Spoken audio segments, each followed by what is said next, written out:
These are 10 cheap lenses that will transform your photo and video images. And I should say up front that the number one thing standing between you and the image that you want to capture is actually your skill level. But the number two thing is the gear. So we shouldn't discount the fact that the gear is still important, regardless of what skill level you're at. But a lot of people can't afford high-end lenses. So what I've got here is I've got 10 APS-C lenses. This is for crop sensor cameras. If you don't know what kind of camera you've got a crop sensor camera. The prices of these lenses start at $19 and they go up to $500, and we've got everything in between. Now, the first lens is the cheapest, and I'm gonna take this in order of price. I'm gonna start at the $20 lens and work my way up to the most expensive lens. This lens, I can't tell you how much I love shooting with this lens. This is an all plastic lens. I'm not even sure if the lens element is glass. It might even be plastic as well.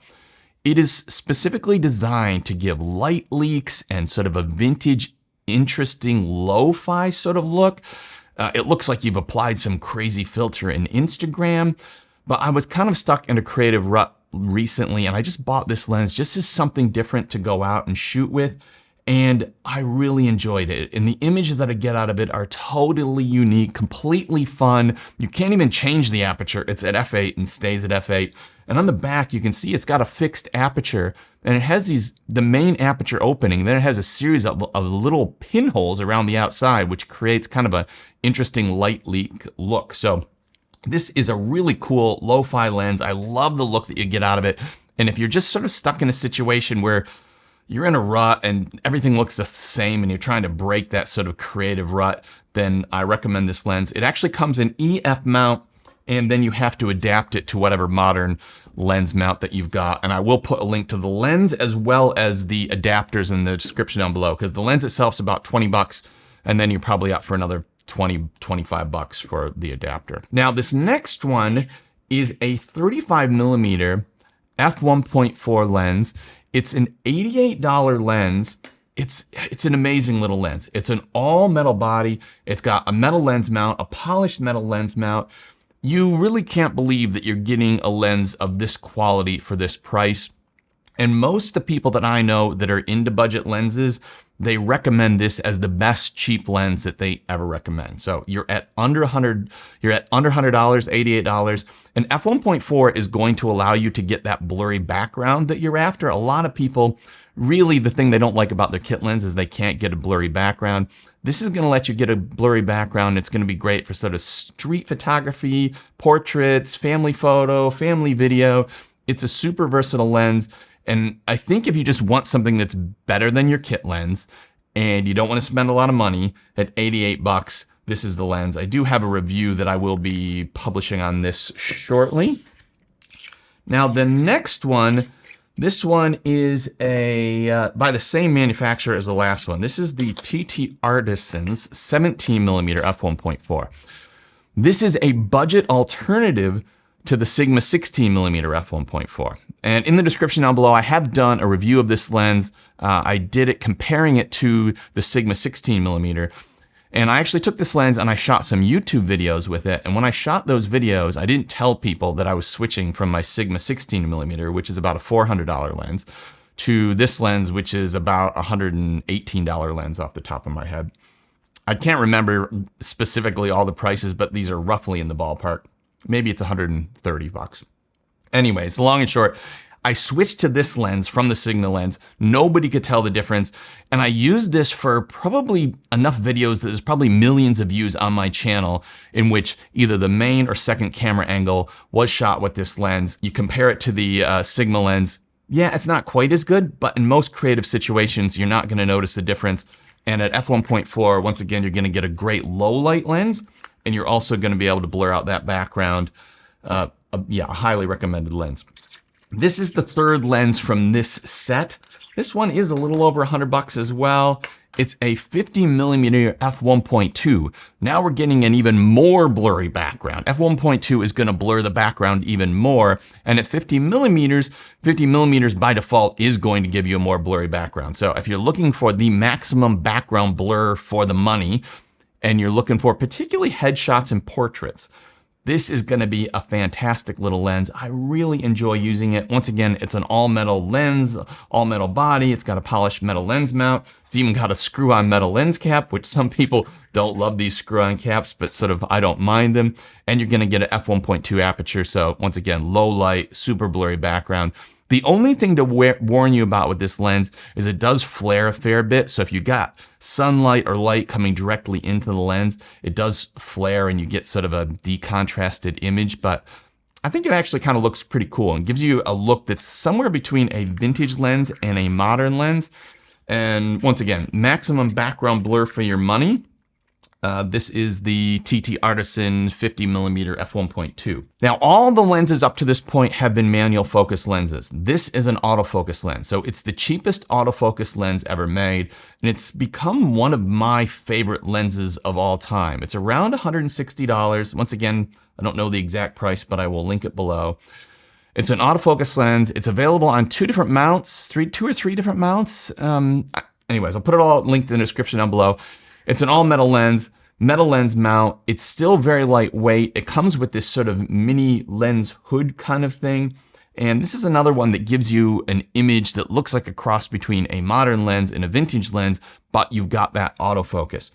It also has the ability to update the firmware of the lens. And to do that, they give you a rear lens cap that has a USB-C port in the back of it. So you plug this into your computer, you put the lens on, and then you can update the firmware on the lens. So that is pretty cool for a lens that's like well under $200 and it's autofocus. Oh, I have a video on this lens as well, and I will link that video down below as well. Now this thing is just such a crazy lens. We're back to manual focus lenses, but we are on a lens that gives you some of the craziest, most unique background blur, and probably the most unique background blur of any lens I've ever used.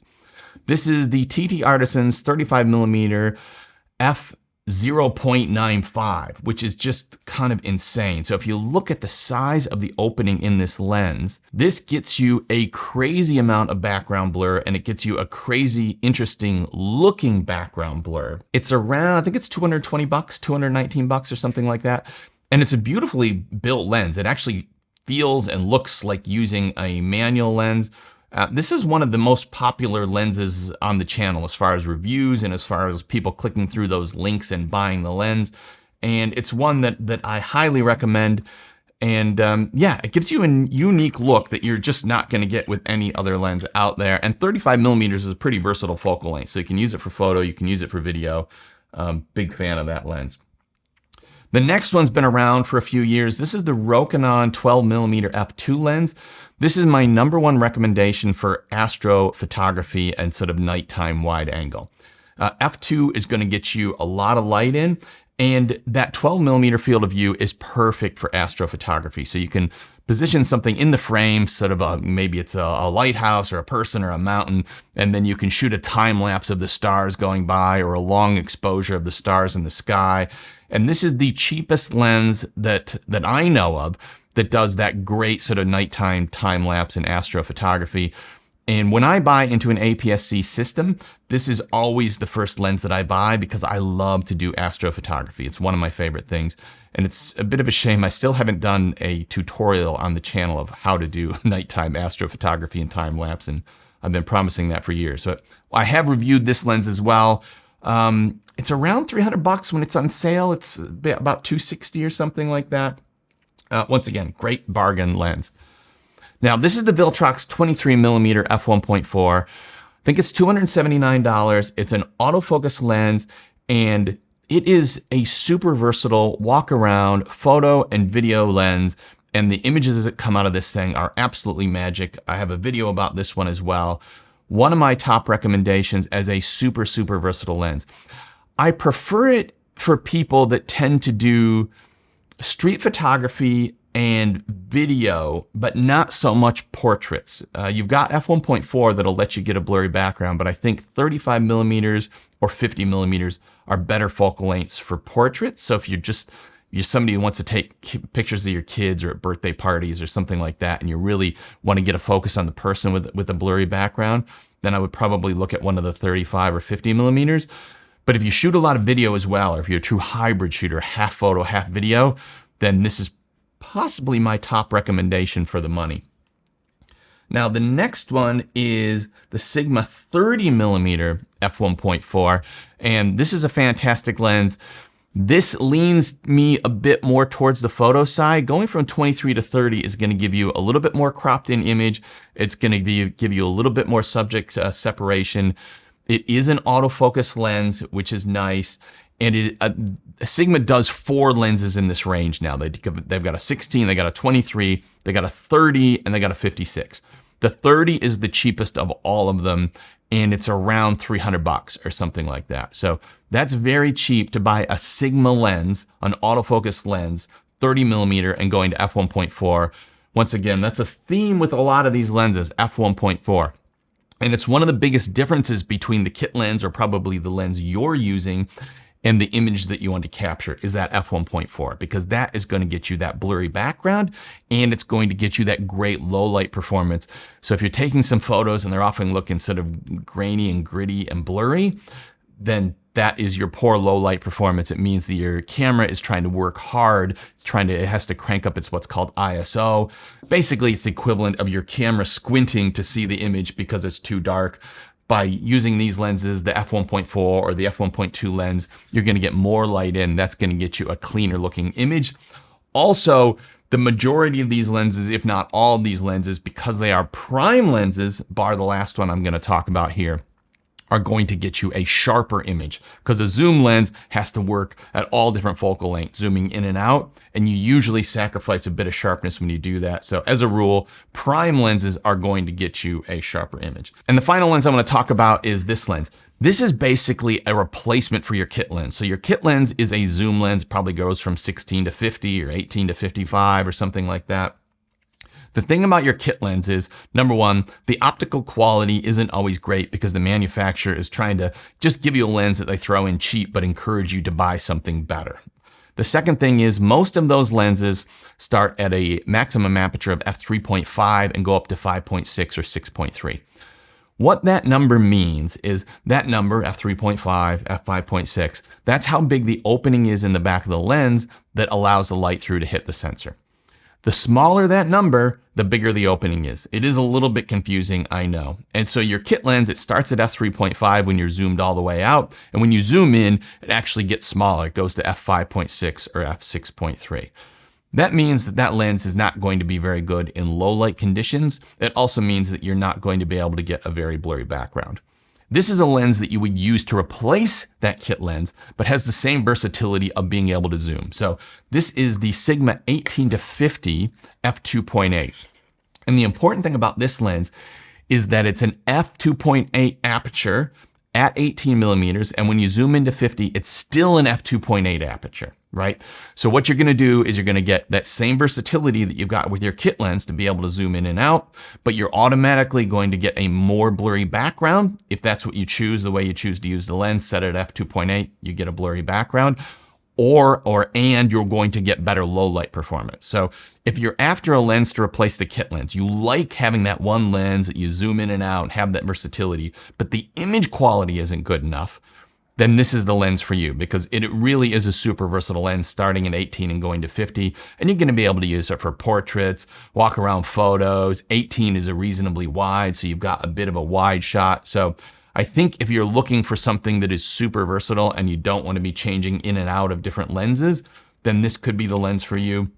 Just keep in mind that you aren't going to get the same level of background blur.